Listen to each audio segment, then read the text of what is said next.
From the White House in the office of the President of the United States, we present an address by Dwight D. Eisenhower. This is the farewell address for President Eisenhower, whose 8 years as chief executive come to an end at noon Friday.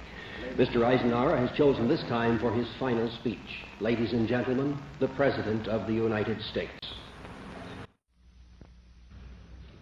Good evening, my fellow Americans.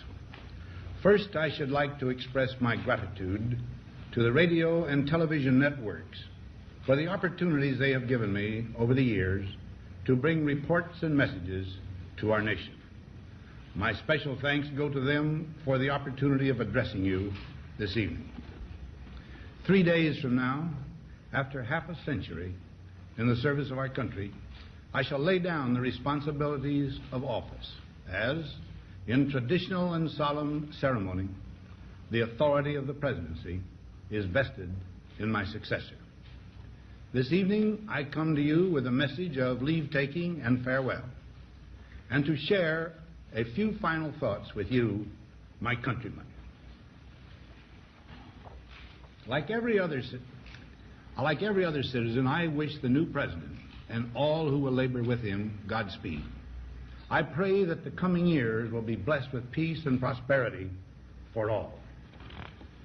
Our people expect their president and the Congress to find essential agreement on issues of great moment, the wise resolution of which will better shape the future of the nation. My own relations with the Congress, which began on a remote and tenuous basis when, long ago, a member of the Senate appointed me to West Point, have since ranged to the intimate during the war and immediate post-war period, and finally to the mutually interdependent during these past 8 years. In this final relationship, the Congress and the administration have, on most vital issues, cooperated well to serve the nation good rather than mere partisanship, and so have assured that the business of the nation should go forward. So my official relationship with the Congress ends in a feeling, on my part, of gratitude that we have been able to do so much together. We now stand 10 years past the midpoint of a century that has witnessed 4 major wars among great nations. 3 of these involved our own country. Despite these holocausts, America is today the strongest, the most influential, and most productive nation in the world.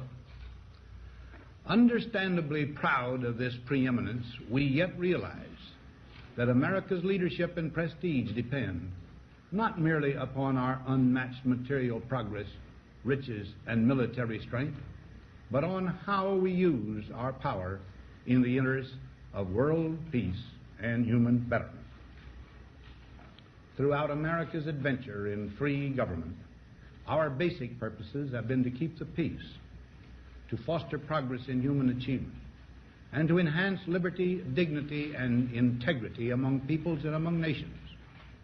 To strive for less would be unworthy of a free and religious people. Any failure traceable to arrogance or our lack of comprehension or readiness to sacrifice would inflict upon us grievous hurt, both at home and abroad. Progress toward these noble goals is persistently threatened by the conflict now engulfing the world. It commands our whole attention, absorbs our very beings. We face a hostile ideology, global in scope, atheistic in character, ruthless in purpose, and insidious in method.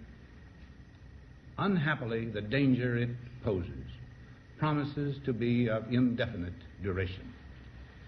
To meet it successfully, there is call for not so much the emotional and transitory sacrifices of crisis, but rather those which enable us to carry forward steadily, surely, and without complaint, the burdens of a prolonged and complex struggle with liberty, the stake.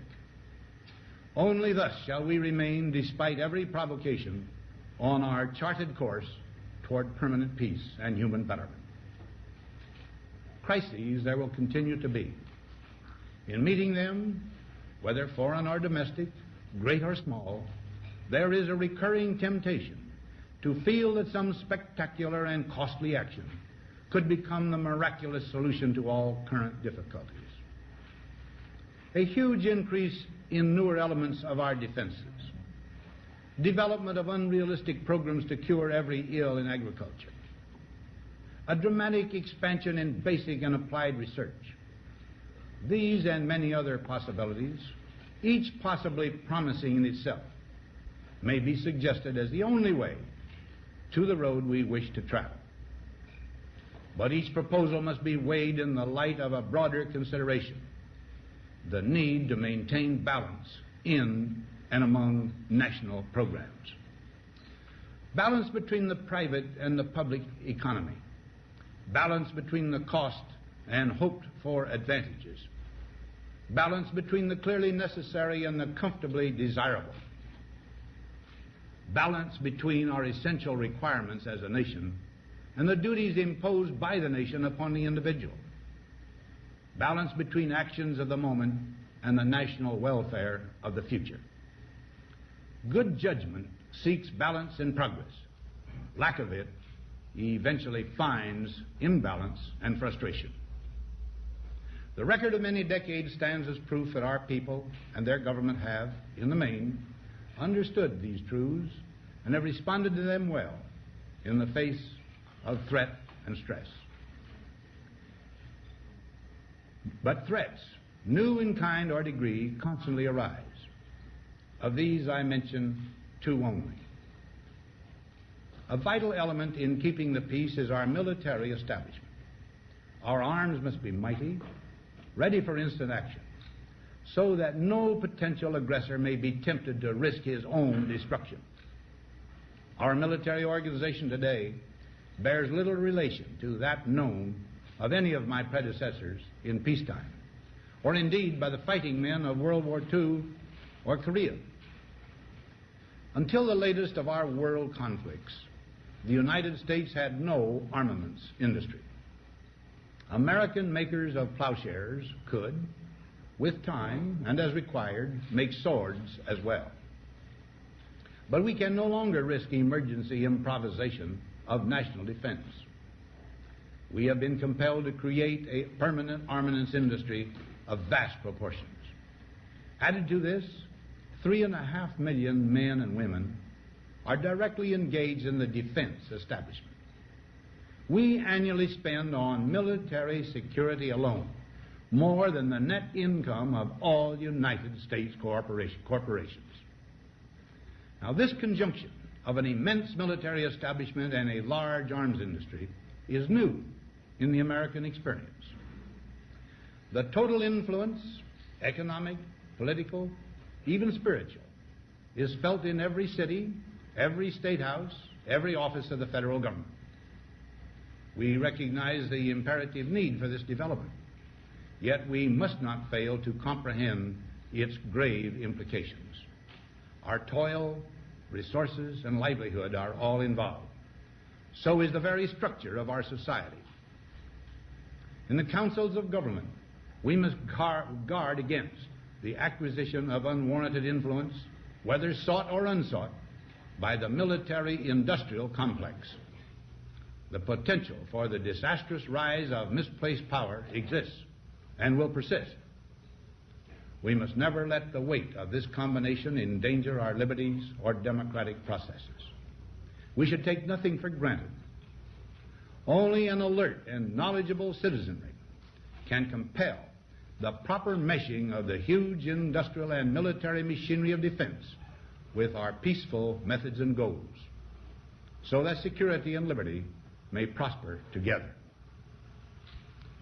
Akin to and largely responsible for the sweeping changes in our industrial military posture has been the technological revolution during recent decades. In this revolution, research has become central. It also becomes more formalized, complex, and costly. A steadily increasing share is conducted for, by, or at the direction of the federal government. Today, the solitary inventor, tinkering in his shop, has been overshadowed by task forces of scientists. in laboratories and testing fields. In the same fashion, the free university, historically the fountainhead of free ideas and scientific discovery, has experienced a revolution in the conduct of research. Partly because of the huge costs involved, a government contract becomes virtually a substitute for intellectual curiosity. For every old blackboard, there are now hundreds of new electronic computers. The prospect of domination of the nation's scholars by federal employment, project allocations, and the power of money is ever present and is gravely to be regarded.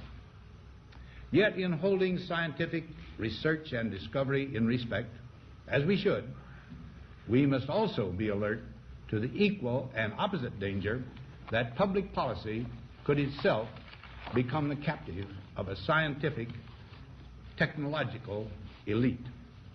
It is the task of statesmanship to mold, to balance, and to integrate these and other forces, new and old, within the principles of our democratic system, ever aiming toward the supreme goals of our free society.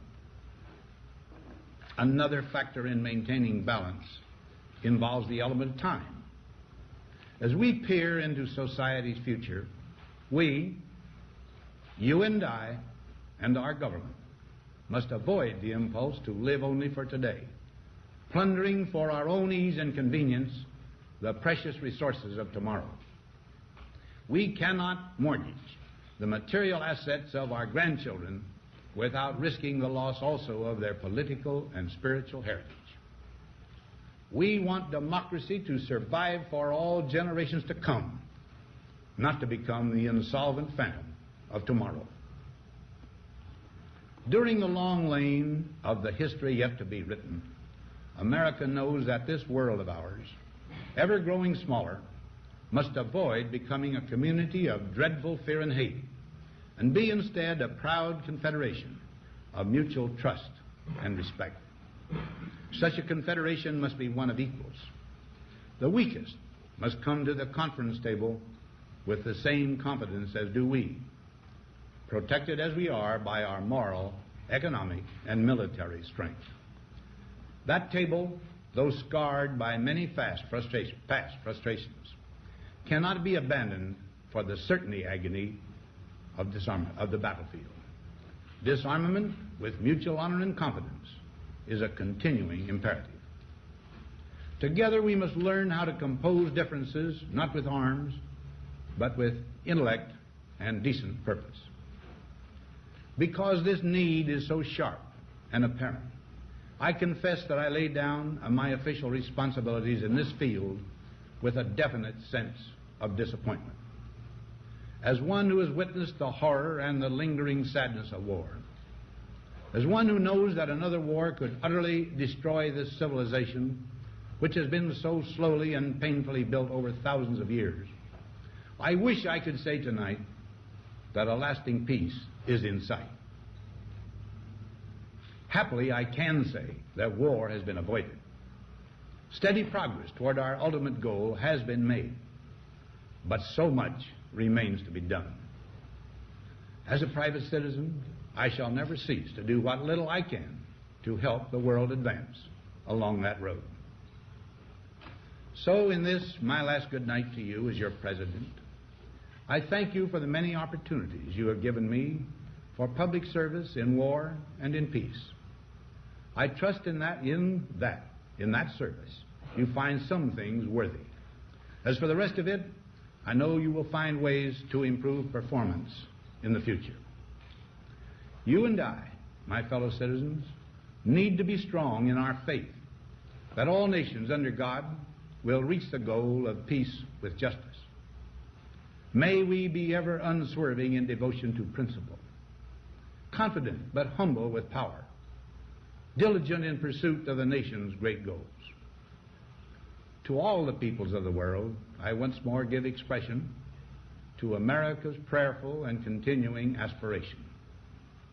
We pray that peoples of all faiths, all races, all nations may have their great human needs satisfied that those now denied opportunity shall come to enjoy it to the full, that all who yearn for freedom may experience its spiritual blessings. Those who have freedom will understand also its heavy responsibility, that all who are insensitive to the needs of others will learn charity, and that the sources, scourges of poverty, disease, and ignorance will be made disappear from the earth, and that in the goodness of time all peoples will come to live together in a peace guaranteed by the binding force of mutual respect and love.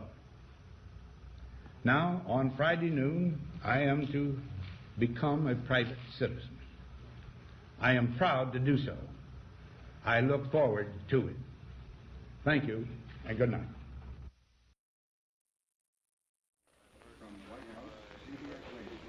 We have presented the farewell address by the President of the United States, Dwight D. Eisenhower, who spoke this evening from his office in the White House.